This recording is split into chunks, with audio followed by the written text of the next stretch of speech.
Bismillahirrahmanirrahim.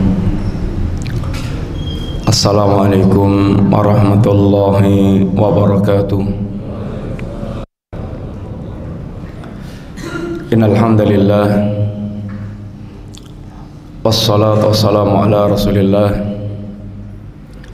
wa ala alihi wa ashabihi wa mawalah.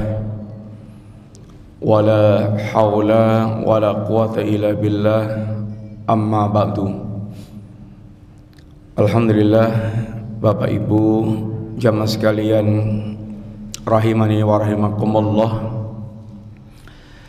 Yang pertama, kita bersyukur kepada Allah Subhanahu wa taala yang masih memberikan kesempatan kepada kita untuk senantiasa bisa memanfaatkan waktu yang waktu bagi kita adalah modal utama kita untuk mempersiapkan bekal-bekal yang terbaik menghadap Allah Subhanahu wa taala, yang kita diingatkan oleh Allah, wattaqu yawman turja'una fihi ila Allah thumma tuwaffa kullu nafsin ma kasabat wa hum la yutlamun. Wahai hamba Allah, takutlah akan datangnya hari saat nanti kalian akan dikumpulkan menghadap Allah, lalu setiap orang akan dibalas dengan sempurna oleh Allah, dan tidak ada seorang pun yang terzalimi dalam pembalasan Allah Ta'ala.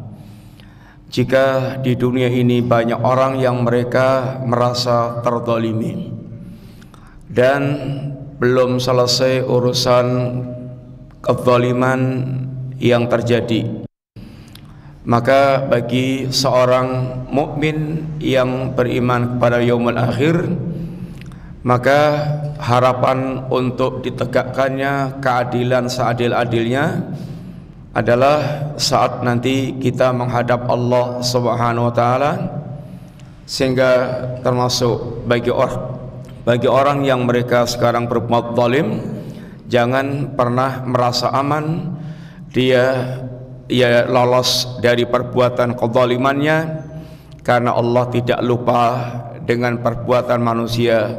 Seandainya Allah akhirkan pembalasannya, itu hanya nunggu waktu mata mereka dibuat terbelalak menyaksikan keadaan yang sangat dahsyat.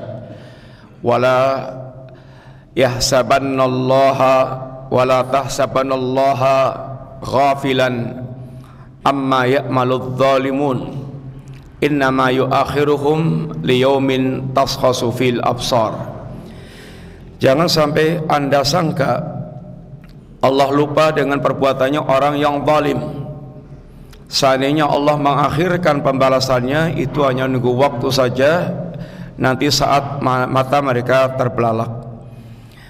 Mudah-mudahan Bapak sekalian, awal hari kita yang kita awali dengan menunaikan kewajiban sebagai hamba Allah, menjadi ruh 24 jam ke depan, menjadi hamba yang senantiasa tunduk patuh terhadap apa yang menjadi ajaran Allah, dan mudah-mudahan begitu sampai kita kembali kepada Allah dalam keadaan sebagai hamba yang husnul khatimah. Yang kedua, Bapak sekalian, tema kita pada pagi hari ini adalah kunci keselamatan. Urusan selamat di mana-mana adalah nomor satu. Tapi bagi seorang muslim, Bapak sekalian, standar keselamatan yang paling pokok adalah standar keselamatan di hari kiamat kelak. Yang memikirkan tentang keselamatan ini telah menguras perhatian bahkan orang-orang yang sudah memiliki keutamaan yang sangat luar biasa.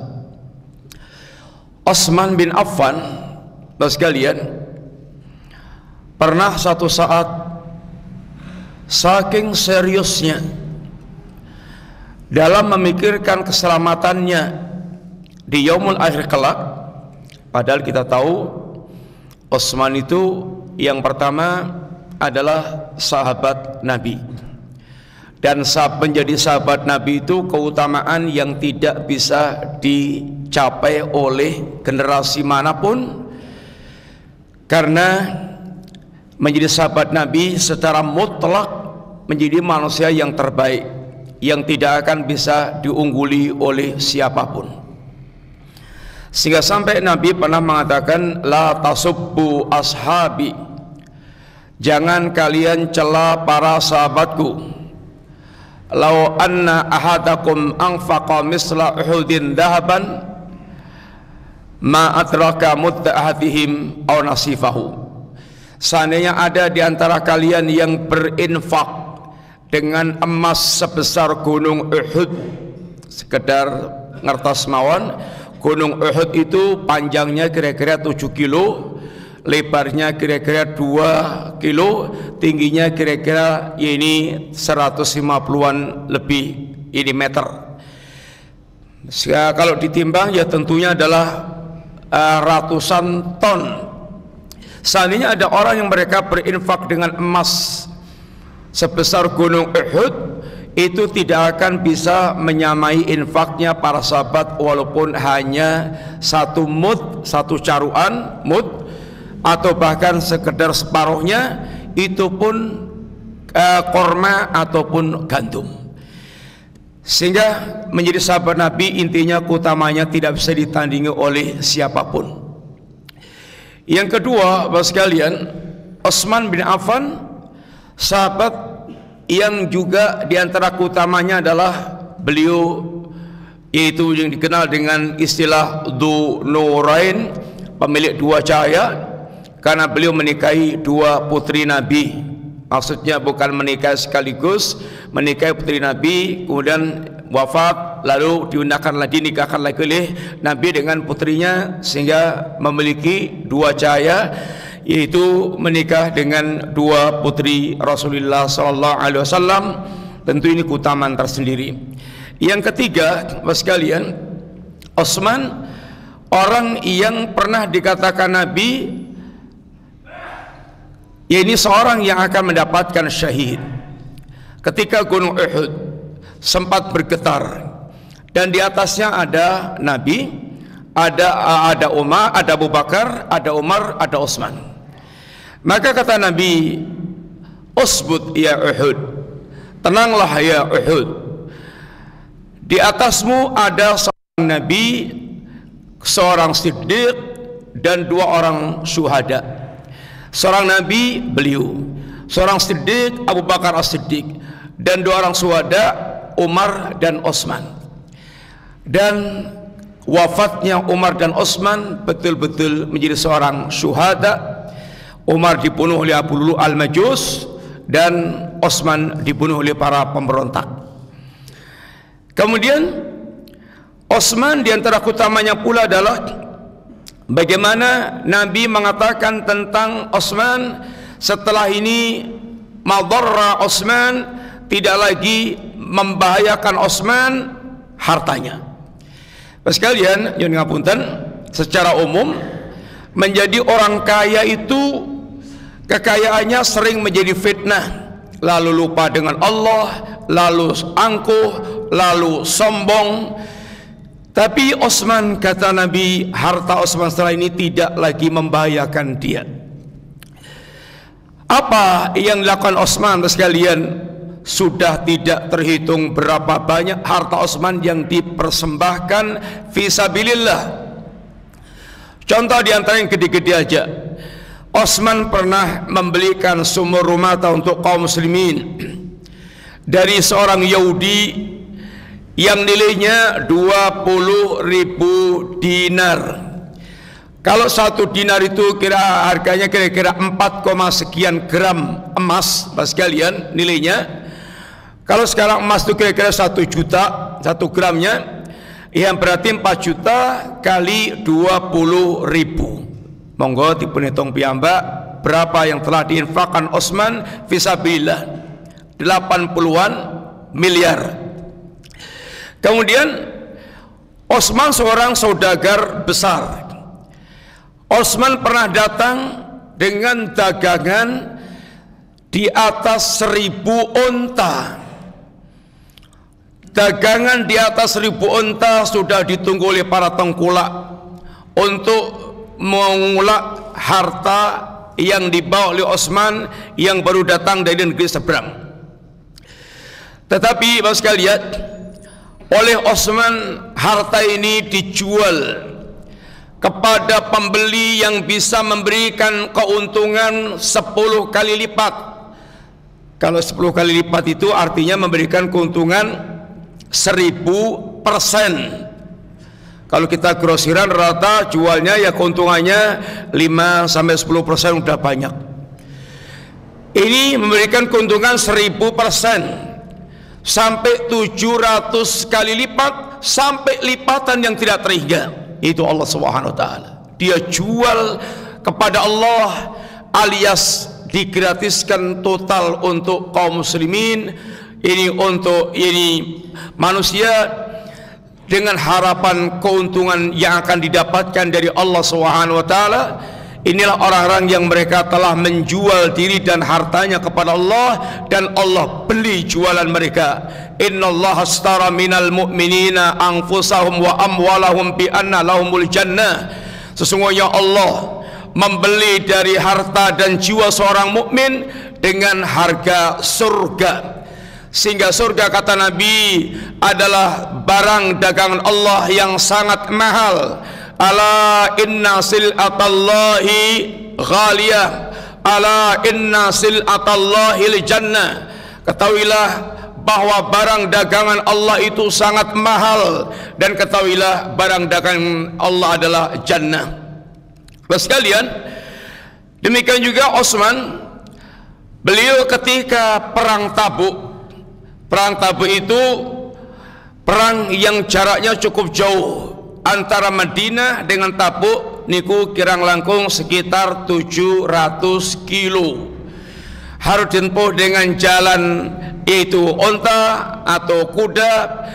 Sehingga Nabi memberikan pengumuman khusus berkaitan keberangkatan perang Tabuk. Sudah sangat jauh, sedang terik panasnya, sudah betul-betul sedang ngentang-ngentang panas-panasnya. Kemudian sedang musim paceklik sehingga banyak yang mengalami krisis ekonomi, dan Utsman yaitu menyumbang 1/3 biaya perang Tabuk, dan tentu itu sangat besar.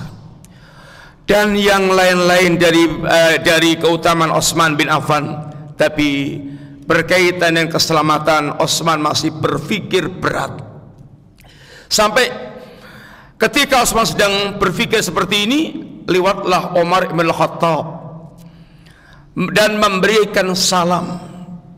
Tapi oleh Utsman tidak dijawab, bukan karena sengaja tidak menjawab, tapi sedang tidak sadar kalau ada orang yang lewat, yaitu sahabat Umar bin Khattab. Bahkan sampai tidak dengar kalau sahabatnya itu memberikan salam. Tentu yang demikian akan bisa kita maklumi, Bapak sekalian, ketika kita sedang berpikir serius, yang sedang sangat fokus, kadang-kadang kita juga nggak sadar ada orang lewat, ada orang ngasih salam, karena sedang terkuras pikirannya ke situ. Sampai akhirnya Umar ketemu dengan Abu Bakar As-Siddiq. Dia ceritakan, aneh, heran nggak?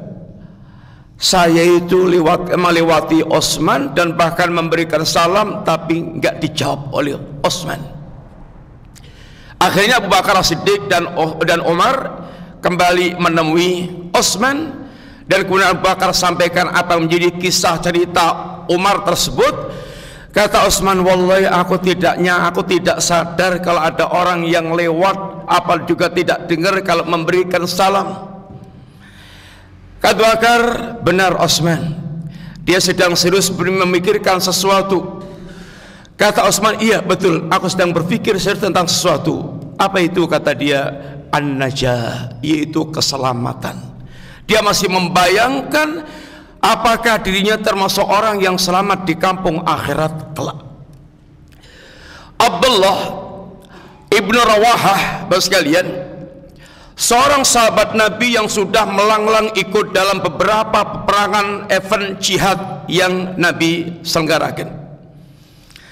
Tetapi ketika membaca ayat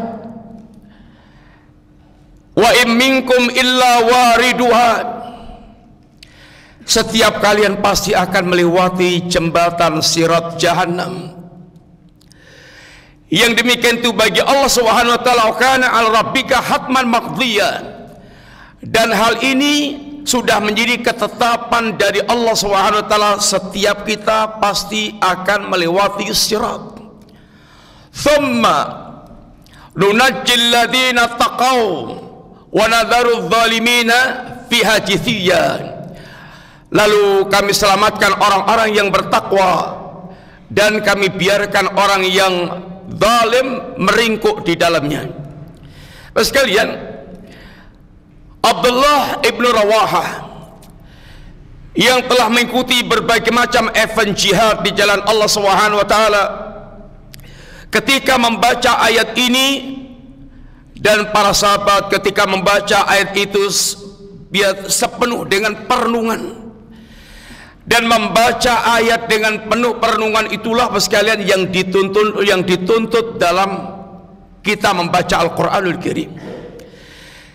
Yang apabila kita tidak melakukan tadabbur Al-Quran, kita akan masuk dalam celaan Allah Subhanahu wa taala, afala yatadabbaruna al-Quran am ala qulubin aqfaluha, apakah mereka tidak melakukan tadabbur terhadap Al-Quranul Karim, atau memang hati mereka ada segel yang menutup sehingga mereka tidak bisa mengambil pelajaran dari Al-Quran dan tidak manfaat Al-Quran disampaikan kepada mereka.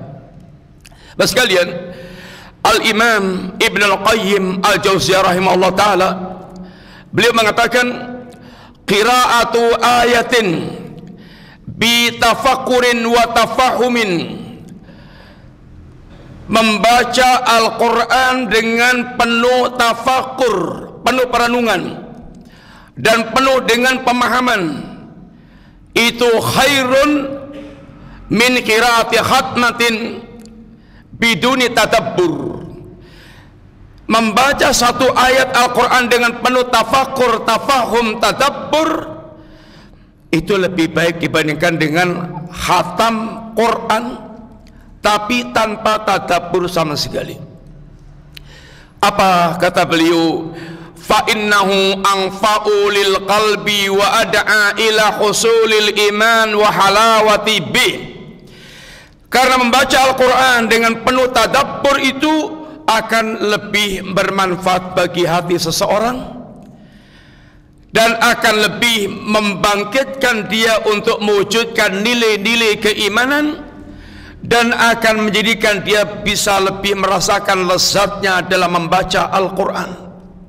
Sekalian, dalam agama kita, amal yang paling bermanfaat adalah amal yang paling berdampak kepada hati kita, dan kualitas amal kita sangat berkaitan dengan sejauh mana dampaknya atau sebagainya hatinya bisa mendapatkan manfaat dengan amal itu. Kata seorang ulama, al-a'malu tatafadul bima tafadul ma fil qulub. Amal ini memiliki nilai keutamaan, yang nilai keutamaan amal itu sangat berkaitan dengan keutamaan, tingkatan keutamaan yang ada di dalam hatinya manusia. Lalu beliau contohkan, ada dua orang sholat di masjid yang sama, dengan gerakan yang sama, berdiri di shaf yang sama, tapi selesai sholat, perbedaan antara kedua orang ini pahalanya kayak bainal masyriq wal maghrib, atau seperti bainas sama wal ardi. Perbedaan pahalanya kayak antara timur dan barat, atau kayak antara langit dan bumi. Jauh nyengkleng, beda jauh. Apa yang membedakan bukan gerakan fisiknya, yang membedakan adalah ma fil qulub, apa yang ada dalam hati seorang. Ada yang salat dari awal sampai akhir nggak ada khusyuknya sama sekali, sehingga hanya takbir peresmian salat dan salam peresmian selesai salat, dan di tengah-tengahnya nggak ada ingatnya sama sekali dengan Allah Ta'ala. Tapi ada orang yang salat, Masya Allah, khusyuknya luar biasa, takutnya, cintanya, harapannya, kemudian pengagungannya kepada Allah, itu mewarnai hatinya sepanjang dia salat, dan ini yang menjadikan kualitas salat dia itu menjadi berkualitas. Sekalian, maka Abdullah ibnu Rawahah ketika merenungkan ayat itu, dia kemudian menangis. Dan ketika ditanya oleh istrinya kenapa dia menangis, lam adri, la adri, aku nggak tahu. Aanju, apakah aku termasuk orang yang selamat, aula, atau tidak menjadi orang yang selamat. Itu perenungan Abdullah ibn Rawahah dengan membayangkan bagaimana seandainya tidak selamat dari ini jembatan jahanam. Padahal secara umum semua para sahabat telah dijamin bagi mereka adalah jannah. Bapak sekalian, mereka orang-orang yang telah memiliki keutamaan besar, dan mereka orang yang masih disibukkan hatinya dengan berpikir tentang keselamatan. Pertanyaannya adalah, pernah enggak Bapak sekalian sekali aja kita betul serius merenung dengan kondisi amal kita yang seperti ini, dengan status yang belum jelas, kemudian kita pernah nggak merenung bagaimana nasib kita saat nanti kita menghadap Allah Subhanahu wa Ta'ala, dan nasib di yaumul akhir. Bapak sekalian, keselamatan yang paling utama itu sekali lagi adalah keselamatan kampung akhirat. Dan itu hakikat kesuksesan dan keselamatan yang disebutkan oleh Allah Subhanahu wa Ta'ala dan Nabi-Nya. Faman zuhziha 'anil nar wa udkhilal jannah faqad faza.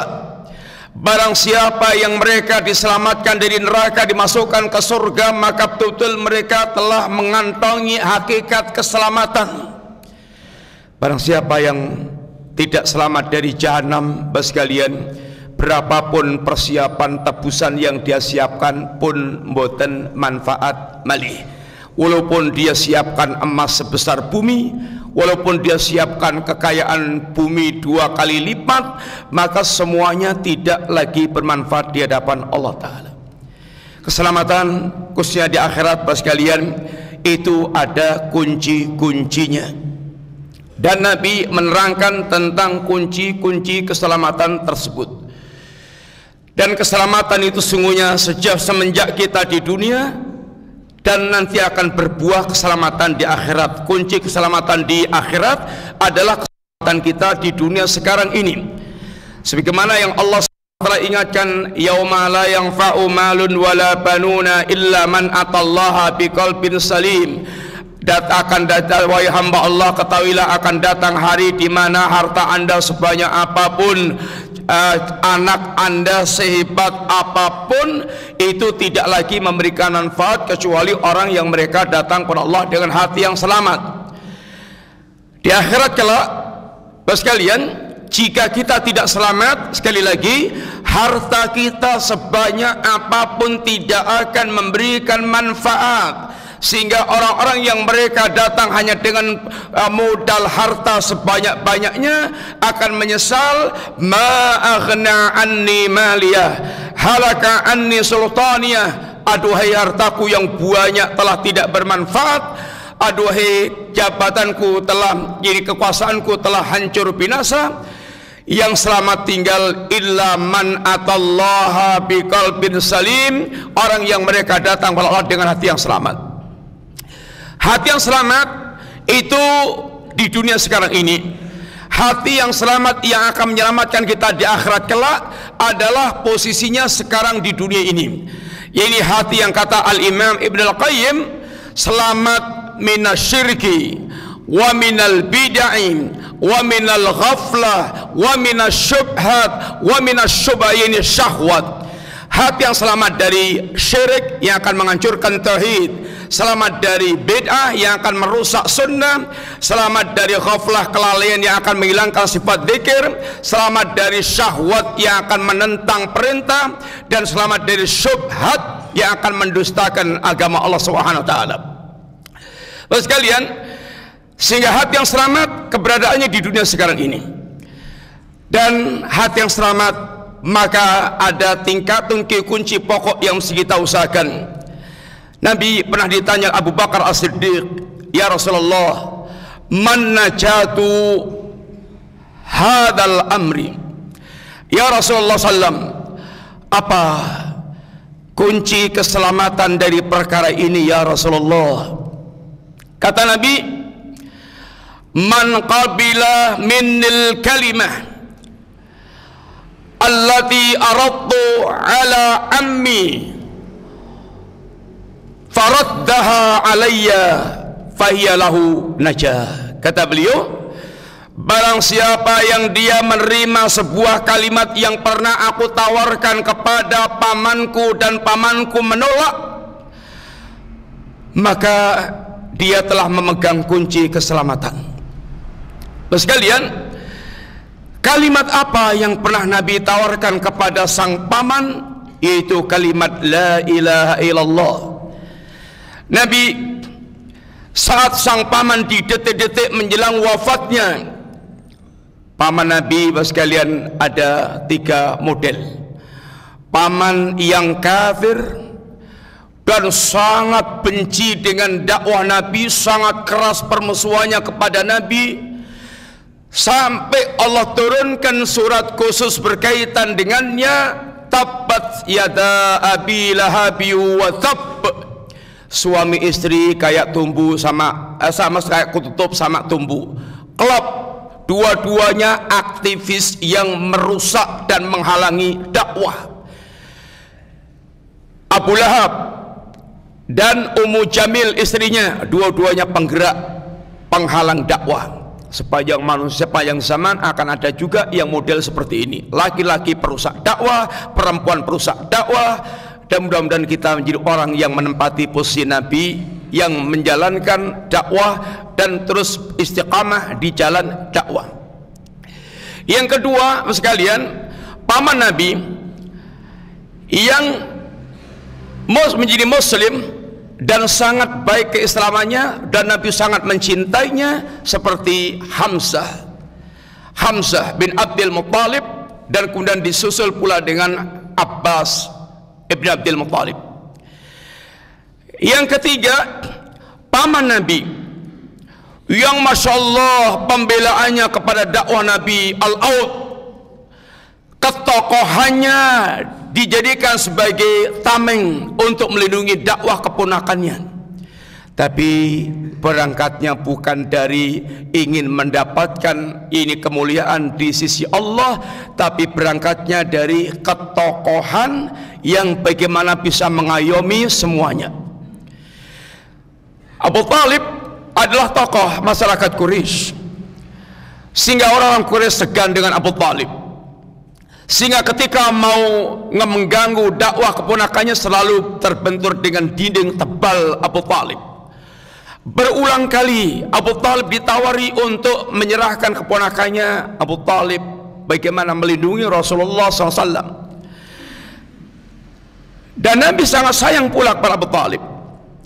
Di saat menjelang detik-detik wafatnya Abu Talib, bapak sekalian, Nabi mendatangi Abu Talib, dan di situ ada yaitu Abu Jahal dan Abdullah ibnu Umayyah, dua-duanya gembong kekafiran saat itu. Hanya dalam perjalanannya Abu Jahal dia terbunuh hina di perang Badar, dan yaitu Abdullah bin Umayyah masuk Islam. Saat Nabi menyenguk Abu Talib, ini kesempatan terakhir Nabi menawarkan kunci keselamatan. Ya ammi, qul la ilaha illallah kalimatan uhaju biha indallah. Wahai paman, ucapan kalimat la ilaha illallah, kalimat yang akan aku jadikan untuk membela anda kelak di hadapan Allah Ta'ala. Lalu kedua, ini gembong kekafiran Abu Jahal dan Abdullah bin Umayyah memotong kalimat Nabi dengan ungkapan, ya Abu Talib, atarghabu an millati Abdul Muttalib. Wahai Abu Talib, apa memangnya engkau benci dengan agama kakek moyangmu Abdul Muttalib? Maka kalimat itu diulangi Nabi yang kedua, diulangi Abu Jahal yang kedua pula. Terus demikian sampai akhirnya dengan takdir Allah Abu Talib meninggal di atas agama kesyirikan, dan Abu Talib meringkuk dalam jahanam abadal abad, walaupun di tempat yang paling ringan, tapi seringan-ringannya azab. Kedua telapak kaki kesulut api jahanam, otaknya dalam keadaan mendidih. Sekalian, kunci keselamatan adalah kalimat la ilaha illallah. Tetapi ngapunten sekalian, bukan sekedar ucapan, slogan ucapan. Kalau hanya ucapan orang-orang munafik, dia akan selamat dari jahanam. Tapi Allah, karena orang munafik mengucapkan kalimat la ilaha illallah, bahkan mengucapkannya dengan penuh penekanan, sumpah-sumpah. Tapi kata Allah, wallahu yashhadu innal munafiqina lakadzibun. Allah jadi saksi, orang munafik pendusta. Innal munafiqina fid darkil asfal minan nar. Orang munafik berada di keraknya api jahannam, karena mereka ucapan-ucapannya hanya ucapan lisan, tapi tidak sampai tembus ke dalam hatinya. Yaquluna bi afwahihim ma laisa fi qulubihim. Mereka mengucapkan dengan lisan-lisan mereka yang tidak ada dalam hati mereka. Sekalian, maka kalimat ini kalimat pertama yang akan menjadi kunci keselamatan.